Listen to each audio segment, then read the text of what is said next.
Load test कशी घ्यायची हे बघणार आहोत. तर DC series generator load test घेण्यापूर्वी जो जनरेटर आपण घेतोय त्याची आपण टेस्टिंग घेणार, त्याची टर्मिनल चेक करणार, त्यानंतर त्याची इन्स्ट्रुमेंटेशन टेस्ट आणि बॉडी शॉट या सर्व टेस्ट आपण घेणार. आणि त्याच्यानंतर या टेस्ट घेण्यापूर्वी आपण त्याची सर्किट डायग्राम तयार केली, या पद्धतीने सर्किट डायग्राम तयार केली. सर्किट डायग्राम तयार केल्यानंतर डीसी जनरेटरची ही सिरीज फील्ड वाइंडिंग, ही सिरीज फील्ड वाइंडिंग आणि ही आर्मेचर वाइंडिंग. सिरीज फील्ड वाइंडिंगचं हे D1 टोक आणि हे D2 आणि हे आर्मेचर वाइंडिंगचं हे A1 आणि A2. तर सिरीज फील्ड वाइंडिंगचं D1 आणि A1 हे दोन टोक आपण शॉर्ट केले, म्हणजे सिरीज फील्ड वाइंडिंग आणि आर्मेचर वाइंडिंग आपण सिरीजमध्ये जोडली, अशा पद्धतीने जोडून घेतली. त्याच्यानंतर आर्मेचरला प्राइम वर कनेक्ट केला आहे. आर्मेचरला प्राइम वर कनेक्ट करण्यासाठी रिपीट इंडक्शन मोटर इथे वापरली आहे. रिपीट इंडक्शन मोटर स्टार्ट मार्फत आपण कनेक्ट केली आणि मेकॅनिकली कपलिंग केलं आहे.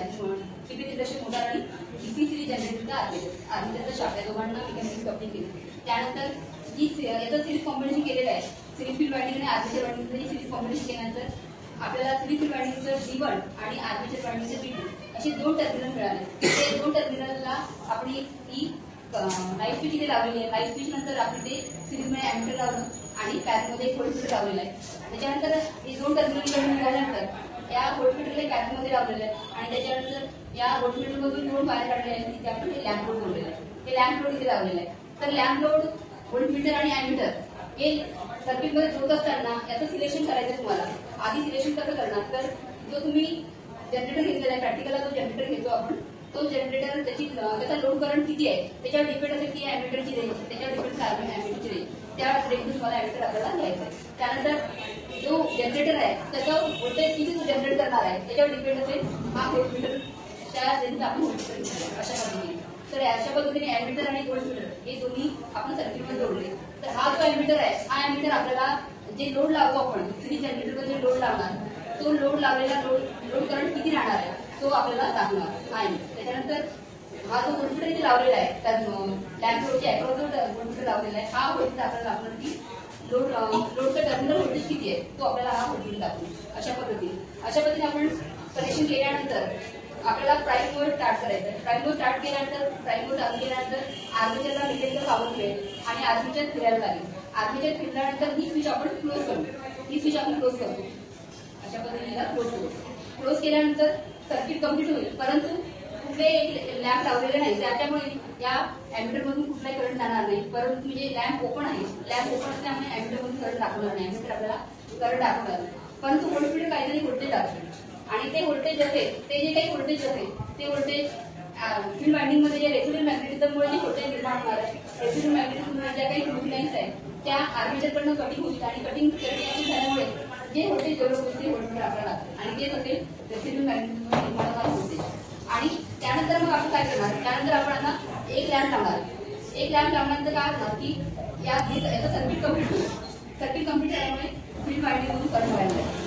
आता फील्ड वाइंडिंगमधून करंट व्हायला लागल्यामुळे काय होईल की ज्या आधीच्या फ्लक्स होत्या, फील्ड वाइंडिंगमध्ये ज्या फ्लक्स होत्या त्या फ्लक्स आता वाढतील, म्हणजे चुंबकीय ते वाढतील आणि वाढलेल्या चुंबकीय आर्मेचर कापेल आणि आर्मेचरमध्ये पुन्हा जास्त व्होल्टेज डेव्हलप होईल आणि तेच व्होल्टेज मग नंतर परत दुसरा लॅम्प ज्या वेळेला लावू आपण त्यावेळेला काय होणार की पुन्हा करंट वाढेल, लोड वाढल्यामुळे हा लोड करंट वाढेल आणि तोच load current field winding, series field winding जाईल आणि सिरीज फील्ड वाइंडिंगच्या फ्लक्स वाढतील आणि वाढलेल्या फ्लक्स आर्मेचर कापेल आणि परत जास्त व्होल्टेज डेव्हलप होईल. असं करत करत आपण जसे एक एक लॅम्प लावत जाणार, तसं लॅम्प लावत जाणार, तसा लोड करंट वाढत जाईल आणि लोड करंट वाढल्यामुळे फील्डच्या तोच लोड करंट, कारण सिरीजमध्ये फील्ड वाइंडिंग आणि आर्मेचर वाइंडिंग हे दोन्ही सिरीजमध्ये जोडलेलं आहे आणि लोड सुद्धा आहे सिरीजमध्ये, आर्मेचर वाइंडिंग, फील्ड वाइंडिंग आणि लोड हे तिघही सिरीजमध्ये आहेत. त्यामुळे जसा आपण लोड वाढवत जाणार तसा लोड करंट वाढेल आणि तोच लोड करंट आर्मेचर वाइंडिंग आणि फील्ड वाइंडिंग जाणार आणि आर्मेचर वाइंडिंग, फील्ड वाइंडिंगच्या भोवतीच्या जे चुंबकीय लाईन्स आहेत त्या वाढतील आणि त्या वाढल्यानंतर आर्मेचर वाढलेल्या चुंबकीय लाईन्स कापेल आणि आर्मेचरमध्ये डेव्हलप होणारा तो EMF किंवा व्होल्टेज आहे तो सुद्धा वाढत जाईल. असं केव्हापर्यंत होतात ते आपण जसं लोड वाढवतो तसा व्होल्टेज जास्त डेव्हलप होत आहे किंवा जास्त तिथे निर्माण होत आहे. असं केव्हापर्यंत होते, ही जी फील्ड वाइंडिंग आहे या फील्ड वाइंडिंगच्या सॅच्युरेशन पॉईंट आहे. सॅच्युरेशन पॉईंटच्या पुढे कितीही लोड करंट आपण वाढवला, म्हणजे कितीही लोड वाढवला आणि कितीही लोड करंट वाढवला तर चुंबकीय लाईन्स तिथे वाढली, म्हणजे चुंबकीय लाईन्सची क्षमता तिथे थांबून जाते आणि चुंबकीय लाईन्स काही वाढणार नाही. मग चुंबकीय लाईन्स वाढल्याने आर्मेचरमध्ये डेव्हलप होणारा व्होल्टेज सुद्धा वाढणार नाही, आर्मेचरमध्ये जे व्होल्टेज डेव्हलप होणार आहे ते सुद्धा वाढणार नाही आणि म्हणजे तिथे थांबून जाईल. त्यालाच म्हणतो आपण सॅच्युरेशन पॉईंट किंवा संपृक्त बिंदू. या संपृक्त बिंदूच्या पुढे व्होल्टेज थांबून जाईल. तर हा जो जनरेटर आहे स्विच जनरेटर जसं जसं लोड वाढत होतो तसं तसा व्होल्टेज सुद्धा वाढतं. म्हणजेच आपण या जनरेटरला रायझिंग कॅरेक्टरिस्टिक असलेला जनरेटर असं म्हणतो. तर आपण एक एक जसं लॅम्प वाढवत एक एक लॅम्प लावत होतो त्यावेळेला सुरुवातीला ज्यावेळेला कुठलेच लॅम्प लावलेले नव्हते त्यावेळेला आपल्याला करंटचं रिडिंग 0 मिळतं. यानंतर 0 रिडिंग दाखवेल परंतु व्होल्टमीटर काहीतरी रिडिंग दाखवेल.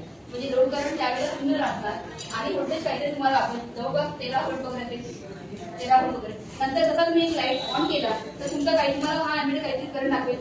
जसा हा 2 एम्पियर दाखवेल तर हा इथे दाखवेल इथे तुम्हाला दाखवेल की 50 व्होल्ट वगैरे झालेलं दाखवेल. म्हणजेच आपण जसे जसे लॅम्प वाढवत होतो तसा लोड करंट वाढत होता आणि लोड करंट वाढतो आणि व्होल्टेज सुद्धा वाढतो.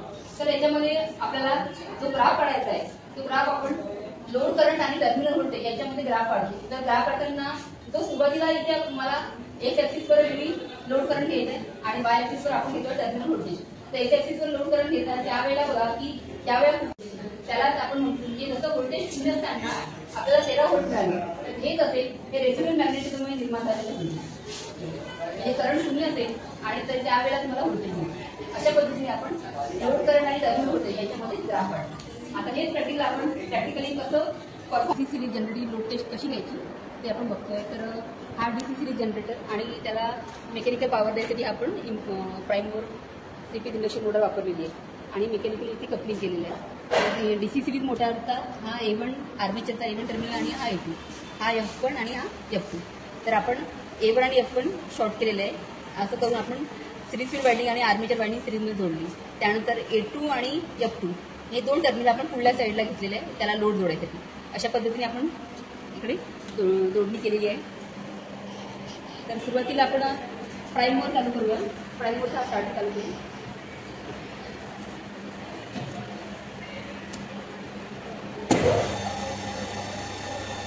तर आपल्याला आता जे व्होल्टेज दाखवत आहेत तर ते रेसिड्युअल मॅग्नेटिझममुळे तयार झालेलं व्होल्टेज आहे. लोड ऑफ आहे. लोड ऑफ असताना आपल्याला इथे लोड लावलेला आहे लॅम्प लोड आणि हा व्होल्टमीटर हा टर्मिनल व्होल्टेज दाखवतो आणि हा सिरीजमध्ये ॲडमिटर जोडलेला आहे. हे 2 टर्मिनल आलेले आहे. सी जनरेटरपासून 2 टर्मिनल घेतले आपण आणि त्याच्यामध्ये सिरीजमध्ये हा ॲडमिटर लावलेला आहे.